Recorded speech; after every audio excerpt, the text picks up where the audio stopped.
We had a special meeting prior to this to interview candidates for the Centerville Fire Commission, and we'll inform them tomorrow of our decision.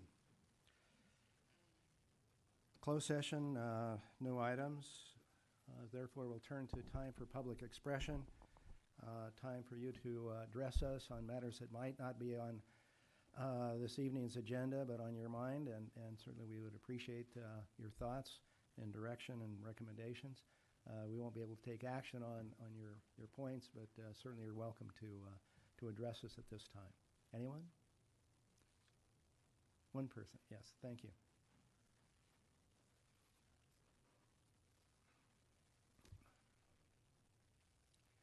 Good evening.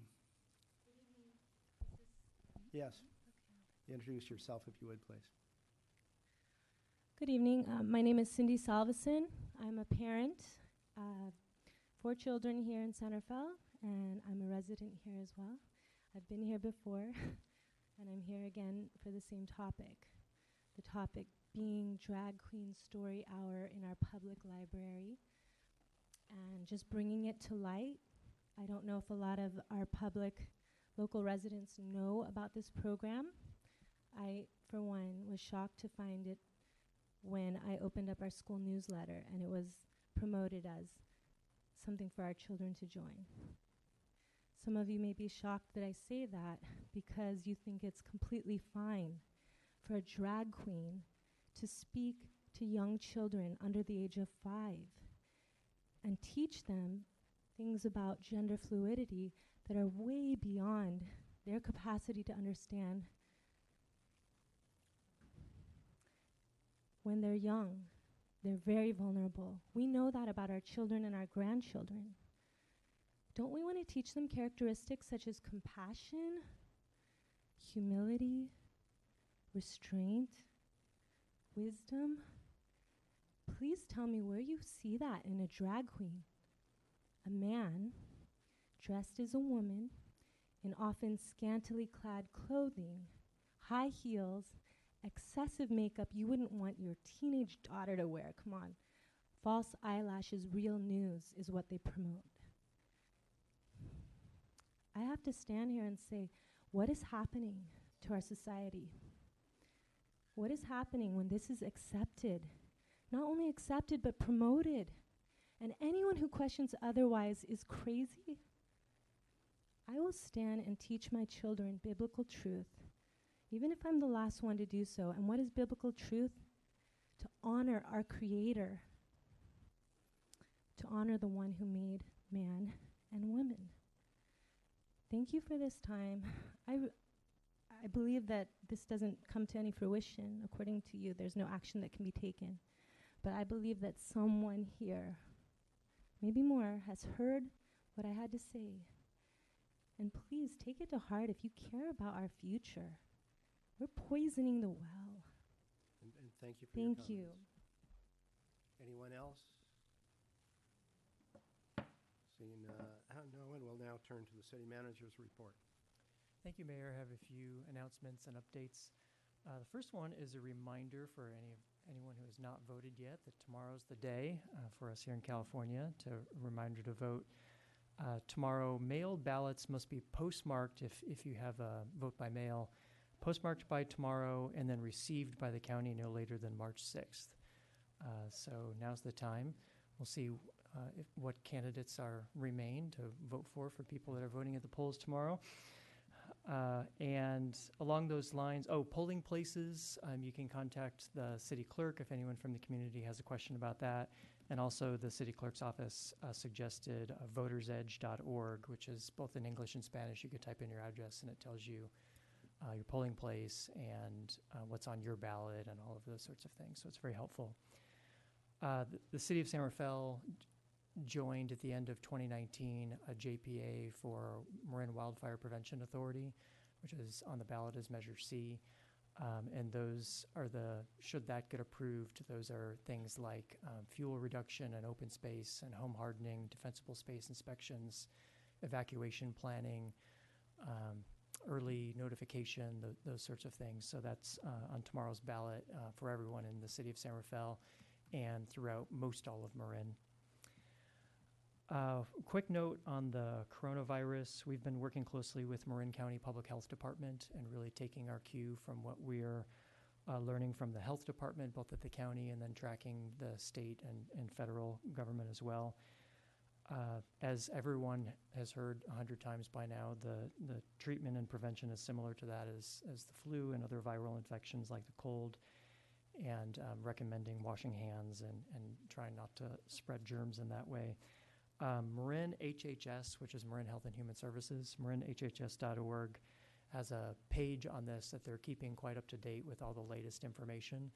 So we've been sending out information through social media and our website to our residents as well, but we've primarily been pointing to the Health and Human Services webpage. So that's marinhhs.org/coronavirus. So we'll continue to do that. We'll continue to work with the county, and as any new information comes out, we'll be sure to pass it along to the San Rafael community, and then also to our own employees that are going through the same thing that all other residents are going through in terms of needing information and knowing how to best respond. A couple other smaller things is we have the Citizens Police Academy, where we're going through another round of applications for that. It's a fantastic program. I got a chance to sit through it a couple academies ago, and it's really an amazing insider's look into our police department. So any member of the community, anyone at all, can participate. It has a low cost of being free, so that's nice.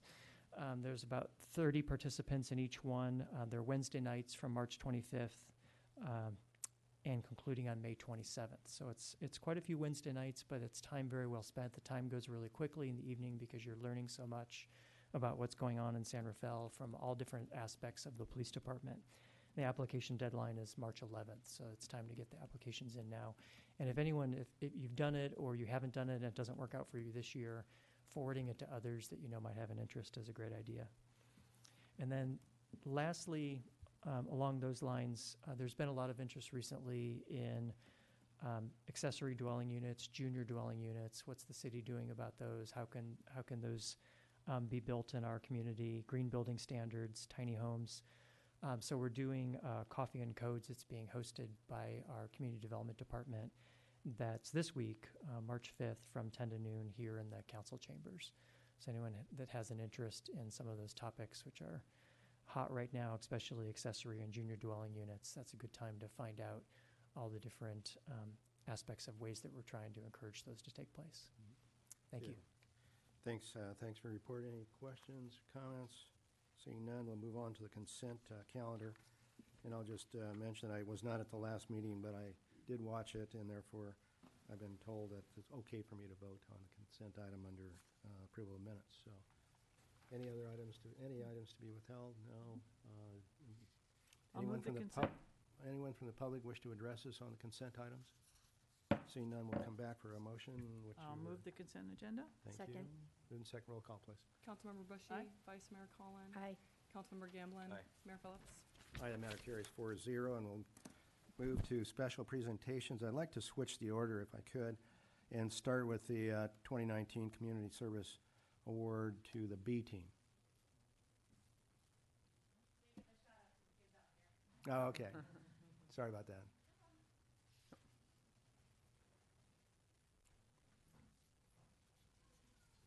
I've been calling them the A team for I don't know how long, and it still hasn't prevailed. I guess I've got no juice around here, but I do think. Okay, I was going to introduce them as the A team, but you know. Do you want us going down there or staying up here? We'll go Council members, down. would it be okay if I bring them up? Yeah, please do, and then we'll come down to Excellent. present it to them.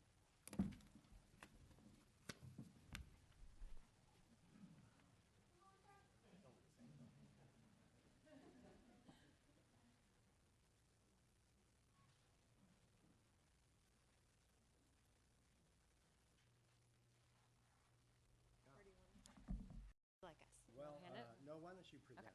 You're the one that gets all the credit, should get all the credit. All right. Well, first off, I want to acknowledge the B team. They are the recipients of the Community Service Award for 2019 for the California Parks and Recreation Society District 1.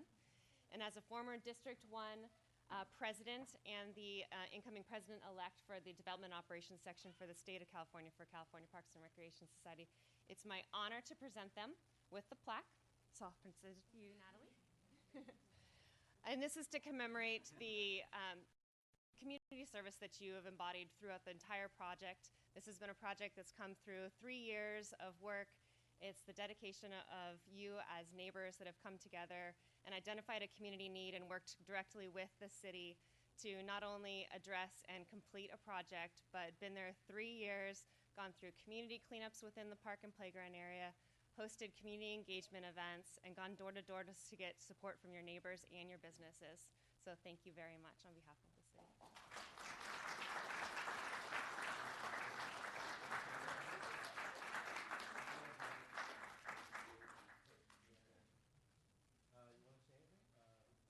You're welcome, Tim.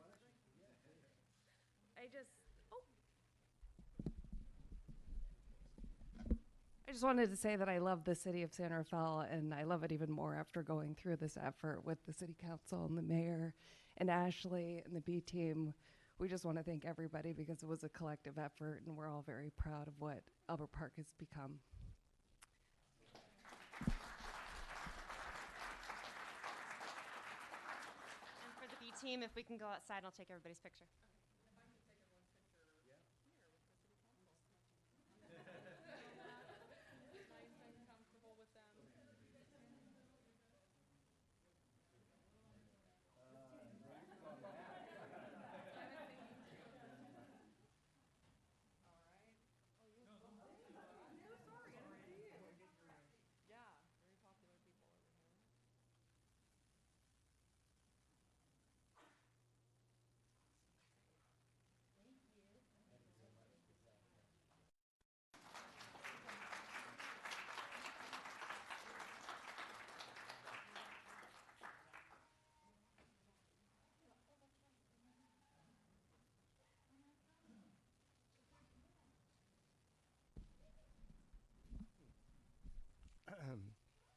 Next is a very special award.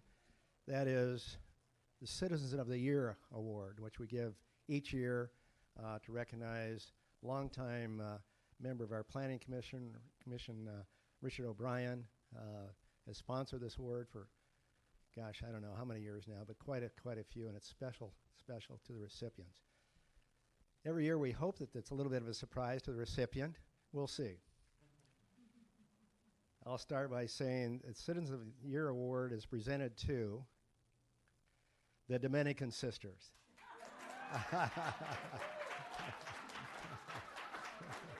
And I hope it's a surprise.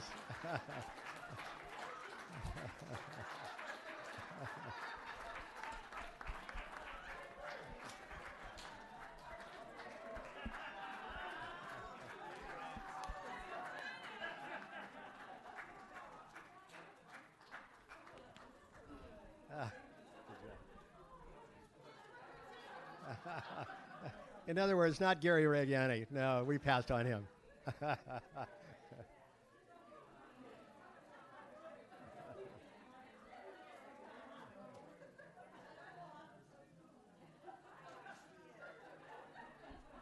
Something tells me we might have surprised a few folks tonight. Why don't you, let's see, how do we do this? Why don't you all come up if you would? And the reason I switched the order is we have a cake afterwards that you can help us enjoy.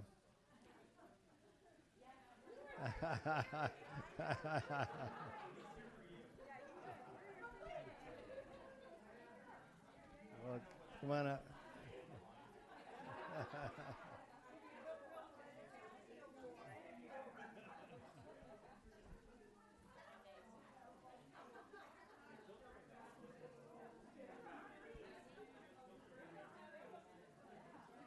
Well, congratulations, everyone.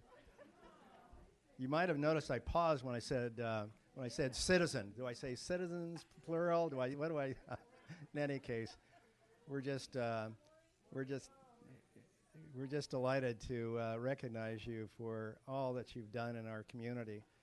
And I'm debating. You know, I started out by saying, okay, I'll see how long this is. I'll underscore those points that I should make. When I finished, as you can tell, everything was underscored. And we do have, you know, something for you as a remembrance. But, you know, there are people in our community that just make it special. And you folks make it special. You really do. All the things that you do to add to our community. You know, we have a committee that makes a selection. I have to be part of it. And it's our pleasure to go through a number of applicants that we have. I don't know how many there are now, maybe 12 or 15, quite a few in any case. But it was a pretty easy decision when we started reviewing those things that you've done for our community. You know, it's a wonderful campus and college, and of course University, Mary gets a lot of the credit for the current program. But where did that start? With the Dominican Sisters way back when. And so we're grateful for that. But maybe the highlight this past couple of years is you opened for 2 families that were otherwise homeless with children, 2 women with children, and made their home, your home, their home. And you know, that struck us as something that was really outstanding. Do a lot of things, but that was one of those things that's like, you know, that steps up, goes a little bit beyond the sort of the normal bounds. And we had a little bit of opposition, as you may recall, at the outset. But that passed because of the way you performed and the way you conducted yourselves and the appreciation the community has, not any objection with renewal. I thought that was kind of important. I had my fingers crossed, quite frankly. But that says a lot about you and what you're doing and what you're all about. So as a community, I'll say a lot more at the State of the City dinner. I'm not sure I'm going to read it all, but I'll make some comments at that time too. So we look forward to you joining us then. But again, congratulations for being recognized by the City of San Rafael for all you've done. It's just remarkable. Thank you for joining us tonight. And I also want to thank your sponsor, Diane. Come on up here, Diane. Now, I know. She might get an Academy Award or an Emmy, but I was told, now I love Diane, but I was told she lied to the sister. I'm expecting, you know, things happening, but you got them down here and there was a surprise. Thank you. After 12 years of being taught by nuns, it is really hard to lie to nuns for several weeks. And especially when Gary Raggiani is sending me daily emails that he knows I'm going to burn in hell for it. So, but they all know we love them. They have done so much for our community, and who better than the sisters to be the Citizen of the Year? And we're so proud of all of you. So, thank you. Thanks for sponsoring them. So we have something for you, some cake that we're all going to enjoy along with you, and that's why we switched the order. So everybody can step outside, have some cake, and celebrate. And thanks again for joining us tonight and for all you've done for our community. Thanks so much. That's great. He gets nothing. He gets nothing.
reconvene, and now that our honored guests are here, we'll have a short video and then some additional pictures. So thanks for joining us. There's a video, I understand, that's going to be shown now. There we go. So Lindsay, do you want to introduce what it is, Ashley, or would you like me to do that? Okay. So on the item that we had right before the Citizens of the Year when we were doing the Community Services Award to the B team, there was a video that was produced through Together San Rafael. We have guiding principles, and there was I think it's Start with Community Needs, if I'm not mistaken. And we have a storytelling team that put together this video to get across the point of starting with community needs. So it's something that the B team was very involved in. As you'll see, some of the stars of the video are here today. So we just wanted to show it along with the recognition of the B team, just because it talks a little bit about the program, the park improvements itself, and why this team is so special.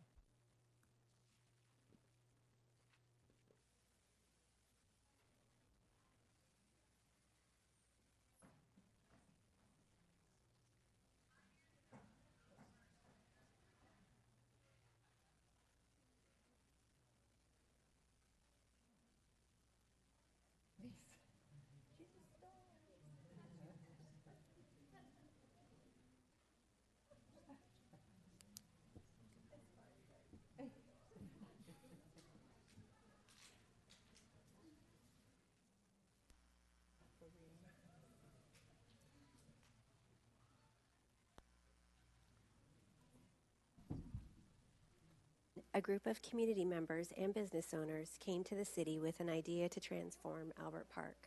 With this partnership, San Rafael was born. 5 years ago, Albert Park sure looked nothing like this. So what did we do? We got together. We got together neighbors, we got together community partners, business owners, teachers in the neighborhood. How can we make Albert Park and the area better? We all sort of had this clever way of this grassroots campaign. Really just started at our house in our garage with a little bit of a risky poster campaign that got hung up on 3 different light posts in Gersel Park and kind of created some waves. And how do these t-shirts get done? Sort of the same way. We have friends that own a shop. My husband came up with a great name, and we've got people that are the mayor of town's wearing one, council members are wearing one, and you see them around town, and it's become this little cultural phenomenon, this San Rafael. We've taken San Rafael and we've made it rad. This was a crazy learning experience, the amount of meetings we went to, and city council meetings, and bringing our young kids that are 4, 5, and 6 years old to go see those. It was kind of a life-changing experience. I think the best part about working with the city is the enthusiasm that they showed to us. I feel like their enthusiasm, they were over the moon to see a city group be successful at a project like that. The best part was definitely getting to get a reaction from people in the city who you would never think that were really excited and genuinely stoked that the thing happened. Things that I was seeing were departments were crossing over and talking to each other. There are people in all these positions in public government who are in those positions. You talk to them over a counter or via email, and through this process what I learned was that they're actually humans, and they actually give a crap about the process and about the community and what's happening in the city. It makes me feel like $1 million to know that the city has taken San Rafael. It makes me feel like a true hometown hero. San Rafael is a reminder to start with community needs.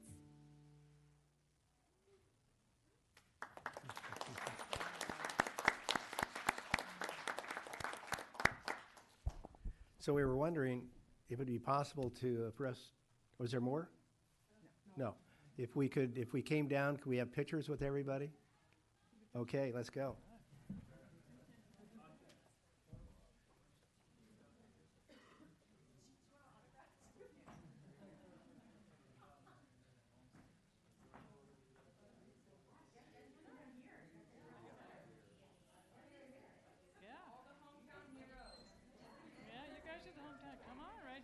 Be in the center with your plaque. Yep, stand in the center. Face that way. Come Okay. on. Is everybody ready to? Good looking group, yeah. Good.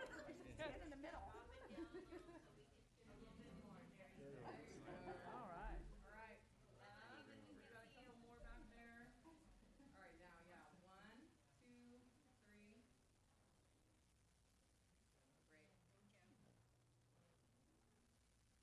Okay. Thank you. Rad. Thank you for your help. Very rad.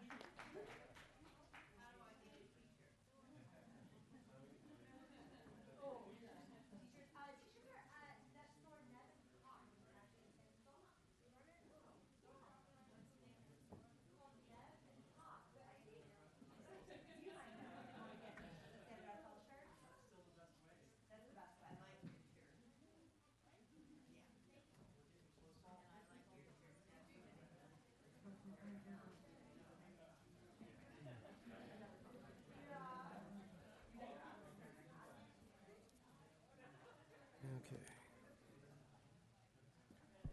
Thanks, everybody. Thanks for coming. Thanks for everything. Good job.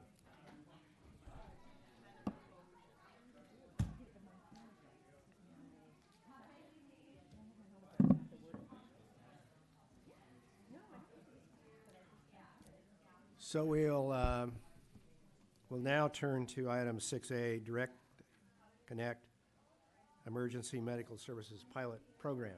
Matt, good evening. Good evening, Mayor Phillips and members of the council. Just wanted to provide a brief update on the Direct Connect pilot project. This is a partnership between the city and the County of Marin Health and Human Services. Karis Boz from Health and Human Services Whole Person Care is here tonight as well.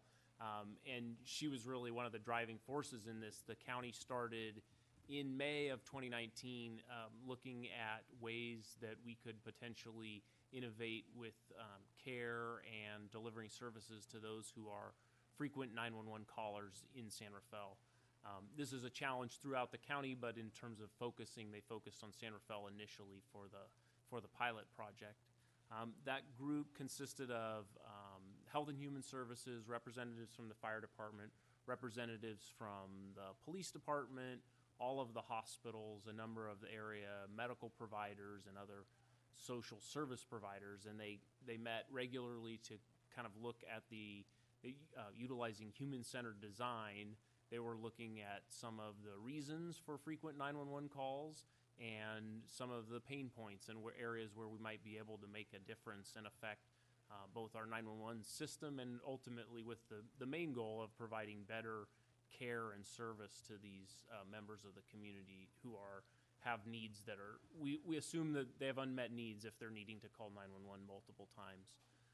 A couple of the statistics, in a 6-month period, the one person, the highest individualized user had 17 calls for 911. We had 3 people who had 10 calls to 911. So it's a very specific list of people, and we can identify who some of these folks are, and they went through a lot to look at what some of the needs were. Out of that planning process came this Direct Connect pilot program, and so we're about 1 month into a 90-day pilot. They're based at Station 52 in the firehouse for 6 hours a day, 4 days a week. And the pilot team consists of a nurse practitioner working with another member. Sometimes it's another nurse, sometimes it's a peer navigator, and the team also includes 1 day a week Lynn Murphy from the police, on loan from the police department. She's familiar with some members of the public who might be high 911 utilizers, and she's of course a very good resource for anybody dealing with any kind of mental health or behavioral health issues. So it's been sort of a slow, soft rollout, I would say, with the pilot project, as to getting all the staffing in place has been a challenge. With the county hired the nurse practitioner, we've hired one of the peer navigators in a part-time temporary position, and then we actually have a nursing student and another nurse who are volunteering. So it's a real collaborative effort. And they've had some successes already. I can tell you from the folks in the fire station, really can see the benefit here in a lot of different ways. There are a whole lot of resources in this county. We're incredibly lucky for that, but it still takes a real concerted effort at times to get people paired with the correct resources, and so that's some of the work that the team is doing.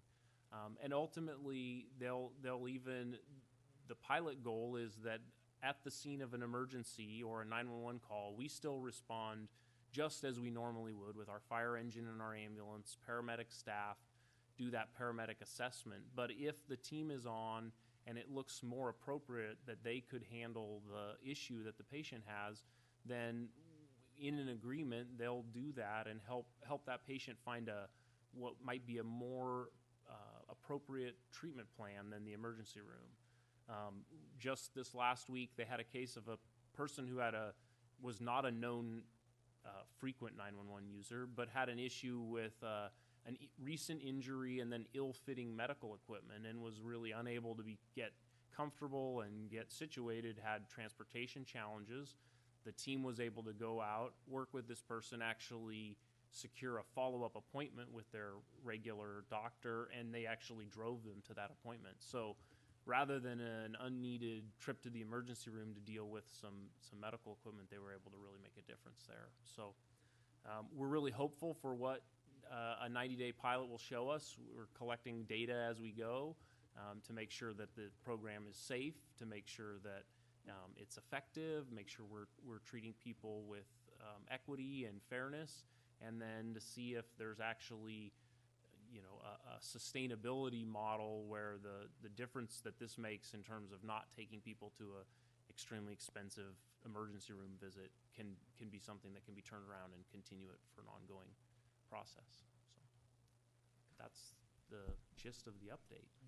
Well, thank you for the update, and there'll be comments, I'm sure, but the program makes eminent sense, I would suggest, and obviously it's working out, so maybe preliminary, but still it seems to be working. And like I said, it makes eminent sense, and to work closely with the county in this effort makes also every bit of sense to me. And so I'm certainly pleased. I think the community is. The press is, nice editorial on the rollout, if you will, and the idea. So thanks for taking the initiative and making it happen and making it effective with everybody that's been involved. And the team sounds pretty incredible. And certainly the emergency room is appropriate in some cases, but certainly not all, and as you pointed out. So I'm glad you've taken those steps. Comments? I just have a quick question. Yeah, sure. Thank you, Matt, and I share the mayor's enthusiasm for this program. My question to you is, there are folks who are already known high utilizers. Are you proactively reaching out to them knowing that the pattern of their behavior will probably continue, so you don't have to wait till they start to utilize it? So it's interesting, as the pilot was developed to really try to test the idea of this team responding with the paramedics. Okay. That's already, even in our first month in, we've seen that there may be some level of kind of referral-based, given the limited hours or those sorts of things. Hey, we have a known somebody who's had a history of high utilization. Do we have to wait till they call again, or can we go get a little bit proactive? And they're actually doing some sort of case management on one that is both. Okay. So sort of a high utilizer and still in that boat, and has a very complex medical situation that's going to take some ongoing management. Okay. So, but it is, one of the things that we want to be cognizant of is that, our entry is through the 911 call at this point in time. There are a lot of agencies that do outreach and things like that, but this could end up being something that would be very appropriate. Right. No, that makes sense. And it's maybe, and I don't know how the data sharing works, but handing it off to another agency, because you already know who that group is. I mean, there's a very small, you can probably count them on 2 or 3 hands, the number of folks, and maybe there's a way to share that data so you're not waiting.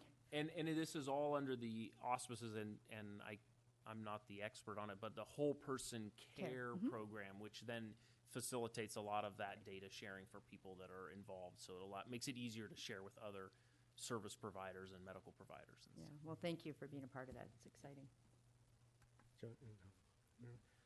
How about your counterpart? Would she like to say something about the program? I think we'd be interested in your comments. Not to put you on the spot, of course. Either place. Thank you. I'm Karis Baz, and I'm with Health and Human Services, and I just wanted to start by saying former Chief Gray was just a huge supporter of our work initially, and it was due to his enthusiasm and belief that there are people, sometimes elderly, sometimes mentally ill, sometimes confused, sometimes homeless, who could really benefit from having another type of care. And I think we are seeing early indications of that, and we're excited for the opportunity to test it out. Well, we certainly want to thank you as well for your part and pass on to those others at the county also. Anyone from the public wish to address us on this item? Back. And at the next Rotary presentation, Matt, maybe you can use this as your topic. Maybe so. Maybe so. Thanks. Thank you. Any other comments? I think we're just, are we accepting the report, or is it just informational? Accept the report. I make a motion that we accept the report. Second. Good. Second roll call, please. Councilmember Bushy. Aye. Vice Mayor Collin. Aye. Councilmember Gamblin. Aye. Mayor Phillips. All right, matter carries 4-0. And now, Camp Chance 2020. I know. Hey. Good evening. My name is Roy Leone, and I am a lieutenant for the City of San Rafael Police Department. And I first want to thank Mayor Gary Phillips, the City Council, the City Manager, Assistant City Manager, City Clerk, and City staff for giving me this opportunity to talk about something that I'm very passionate about, and that is Camp Chance. So back in 1999, the San Rafael Police Department created a one-week summer camp for at-risk, underserved youth between the ages of 11 and 13. In 2004, the Marin County Sheriff's Office joined the San Rafael Police Department, and together we have been able to serve and send over 1,223 youth from our local communities to Camp Chance. And it's what makes this summer camp so special is that we send San Rafael police officers, Marin County Sheriff deputies, Marin County probation officers, and Novato police officers, and they spend their entire week out at Camp Chance, and they're participating in activities with the kid campers that are out there. One of the objectives of Camp Chance is to provide opportunities for the underprivileged kids that normally would not be able to afford to go out there, and it just gives them a opportunity to go out and experience something they normally would not be able to afford. The other benefit, it allows police officers to engage and build trust and build friendships and build bonds with the kids that are out there. And I had the privilege of going out to Camp Chance for more than 10 years straight. And believe me, you do end up building some tight friendships with the kids that are out there. Approximately 14 years ago, I had the opportunity to go to Camp Chance, and when we go out there as police officers, the first 2 days are spent just building rapport and building that trust with the kids. And yes, they see that there's adults out there, but they don't really know that we're police officers. And we do that for that reason, to build that rapport. By the third day, we do show up, and we show up in uniform, and it's not surprising to them at all because they're able to see past the uniform, they're able to see past the badge, and they realize that police officers are normal people just like them, and we like to have fun just like them. And so 14 years ago, when you're out there, you know, we were participating in all the activities that they have out there, such as swimming, fishing, arts and crafts, and basketball. And I met a kid, and it was the first few days when we were building that rapport and that trust. And I noticed he wasn't shy. He was out there participating in the activities, but he was really kind of staying away from the adults and not knowing that we were police officers. And once that kid found out that I was a police officer, he followed me around for the remainder of the week and asked me a million questions about being a police officer and what we do. And I answered every one of his questions. And by the end of the week, we became friends. And he told me that his goal was to be a police officer. I gave him some advice, told him to stay out of trouble, stay on the right path, and I ended up staying in contact with that kid. And I'm happy to say that that kid, 14 years later, is now a San Rafael police officer serving the great citizens of San Rafael. I'm going to go ahead and show just a quick 2-minute clip of Camp Chance.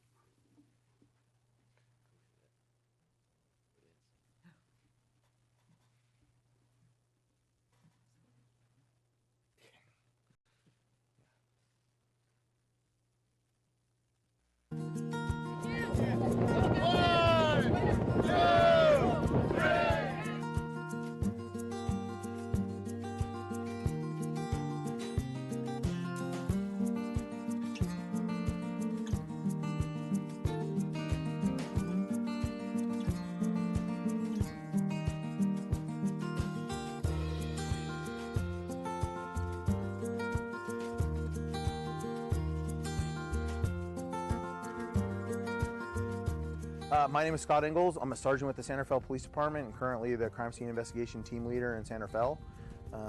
We got a wonderful opportunity to come out and work with the kids here at Camp Chance.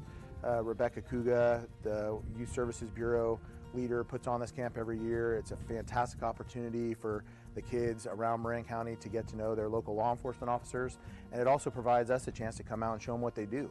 And the reason that that's important is because if we, as a police department, we can be handling lots of functions and providing a huge community service, but if the community doesn't know about it, it looks like we're not doing anything. So this is an excellent way to bridge that gap, start when kids are young, and also provide them a chance to see what it is that we do on a day-to-day basis, because there can be a huge misconception between what people think we do and what we actually do.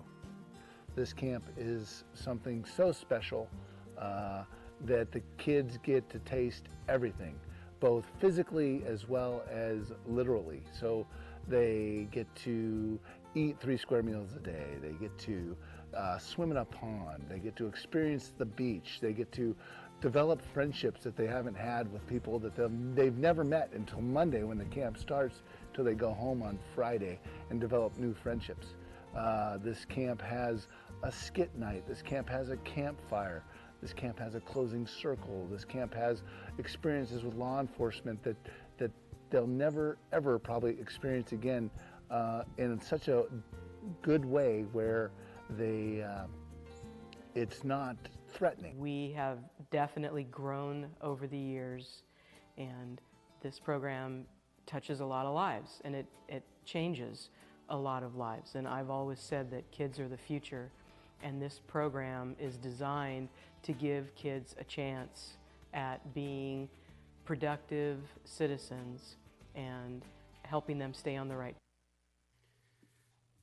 So again, thank you so much for giving me this time to talk about this very special program. I also want to take the time to thank the Marin County Office of Education, Walker Creek Ranch. That's where we hold our Camp Chance every summer. And then also all the donors, so all the citizens of San Rafael that donate, the business owners that donate, and Camp Chance is fully funded through donations. And we would not be able to send anywhere from 60 to 100 kids every July to Camp Chance without all those generous donations. So a big thanks to them. For those that may be interested in donating, there are several ways that you can donate. You can go to the San Rafael Police Department website, which is srpd.org. And you can also visit the Camp Chance website, which is campchanceconnect.org. And there's also more information and videos about Camp Chance. Again, thank you so much for your time. I appreciate it. Thank you. Other comments or questions? I'm going to take 1 second to talk out of school. At the night out, I had the pleasure, along with our 2 grandchildren, to go with Roy to various places. And about 2 weeks ago, Kaylee and Tommy were at our house, and she was reading Tommy. She's now 6 and he's 4. And she was reading him a book that she found on police officers. And then she shifted to start talking about her experience with Officer Roy, this guy. You made it a special day for them, and I want to thank you for Well, doing thank you, so. Mayor. Thank you. Yeah, it was, and she remembers your name. I was kind of impressed with that. Well, they're great kids. You left an impression upon her. Let them know I said hi. I shall. Thanks for your report. Motion with regard to the item? I'd be happy to make a motion and to thank, well, the police officers as well as the sheriff's department that make this happen. This is a wonderful community asset, so thank you. With that, I make a motion, we accept the report. And I second. Second, roll Before call. we please. move, can we have public comment, please? Oh, I'm sorry. Anyone from the public? Nope. Therefore, I'm calling for the roll. Councilmember Bushy. Aye. Vice Mayor Collin. Aye. Councilmember Gamblin. Mayor Phillips. Aye, matter carries 4-0. Thanks, everybody. Move on to council members' reports. Anything? I have two things. Okay. So I was able to, they're transportation related. So I was able to fill in for the mayor, the TAM, Transportation Authority Marin meeting last week, and it was quite a long meeting, but That's the what I part understand. that I will share, which I think our community will be interested in, we are moving forward with a bike share program. This is to work on the first mile, last mile from the SMART station out to other businesses. It will start the end of 2020. Excuse me, they're going to finish the contract end of 2020. It'll start 2021. It'll be a 3-year pilot. So look for that. That is something that's been talked about in our community for a very long time. I think the mayor's heard that conversation. So that is moving forward. So that's TAM. And then this morning, I sat in a Marin Transit meeting representing San Rafael and MCCMC. And I just quickly wanted to show this to you. We had a report out on bus stops. And Marin Transit had about $2 million through various grants to repair all sorts of bus stops throughout Marin County. And the reason I wanted to show this is we sometimes wonder, where's that money going that Marin Transit is working with? And I just think images speak 1,000 words. So these are just few of the most recent upgrades to local San Rafael bus stops. And what you look at is both the landing pad, so for ADA, and this one, of course, got a nice shelter and a bench, and you can see the number of places, number of people that use each site. Canal and Medway, so they've put a landing pad, and there actually is a shelter and bench on this one, but it's not in the photograph. She apologized. She's like, I didn't get the photograph. So Canal and Medway. This one's at Freitas Parkway and Del Ganado. And you see they moved some landscaping again to have that access, ADA access. This is one that's along Los Ranchitos, and there was no room, the very narrow sidewalk. They made it wider, and if you notice, I don't know if I have a pointer on this, but when they removed the vegetation, you could see into the house. And so Marin Transit actually raised the fence. So the people that live there would not have to see all the people waiting for the bus, the 10 people that ride there every week.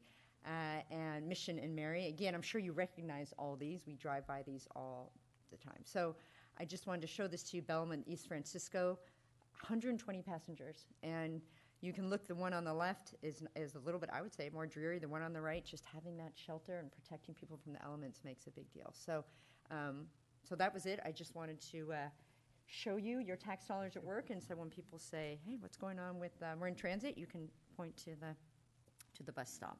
So are there any other council reports? No. Well, then may I adjourn the meeting? Yes. Okay. So I'd like to adjourn tonight's meeting in memory of Linda Phillips, the wife of Mayor Phillips. And meeting's thanks, thanks for doing so, and thanks for all the kind comments and letters and emails and so forth. So it's been a difficult period, but you've helped a lot. So thank you for doing so. And thanks for filling in, by the way. Okay.